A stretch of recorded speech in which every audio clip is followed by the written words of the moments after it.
আলহামদুলিল্লাহ ঈদের ফেসবুকে ইনকামের প্রথম ভাই। চলেন ফেস রিভিউ করা লাগবে।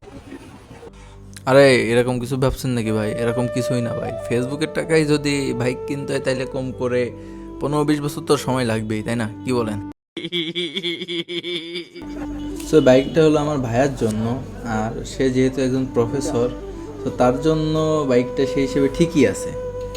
ও, বাইকটার নামই তো বলা হলো না। বাইকটা হলো FZS version 4 non hybrid version. চলেন বাইকটা রাইড দেওয়া যাক এবং রাইড দিয়ে আপনাদেরকে ফার্স্ট ইমপ্রেশন দেওয়া যাক বাইকটা সম্পর্কে। বাইকটা সর্বপ্রথম চাবি দেওয়া মাত্রই যে জিনিসটা দেখতে পারবেন সেটা হলো বাইকটার মিটার। এটা ওয়ান কাইন্ড অফ এমটি এবং R15-এর মিটারের মতো লাগে, কিন্তু সেই অ্যাজ ইউজুয়াল এফজেড সিরিজগুলো যেমন গিয়ার ইন্ডিকেটর থাকে না, এই মিটারটায় গিয়ার ইন্ডিকেটর নাই। আর দ্বিতীয় যে জিনিসটা নোটিস করবেন সেটা হলো পাওয়ার।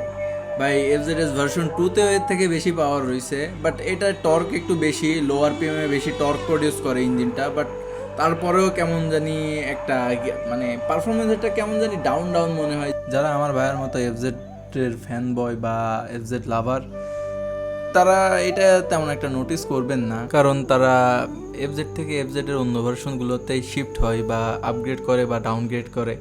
সো তাদের ক্ষেত্রে এই জিনিসটা ম্যাটার করে না। এফজেড নিয়ে যখন কথা বলতে হবে তখন অবশ্যই কমফোর্ট জিনিসটা তো থাকবেই, কারণ এফজেড লাভাররা কমফোর্টের দিকটা বিবেচনা করেই এফজেডটা প্রিফার করে বা এফজেড বাইকটা কিনে থাকে। সো কমফোর্টে কোনো কমতি নাই। FZS version 4 কমফোর্টে 100-এ 100।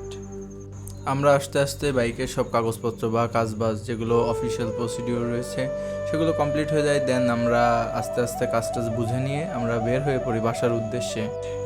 যারা যারা আমাদের পেজে নতুন তারা অবশ্যই পেজটি ফলো দিয়ে রাখবেন এবং দেখা হবে অন্য কোনো ভিডিওতে। ততক্ষণ পর্যন্ত আল্লাহ হাফিজ।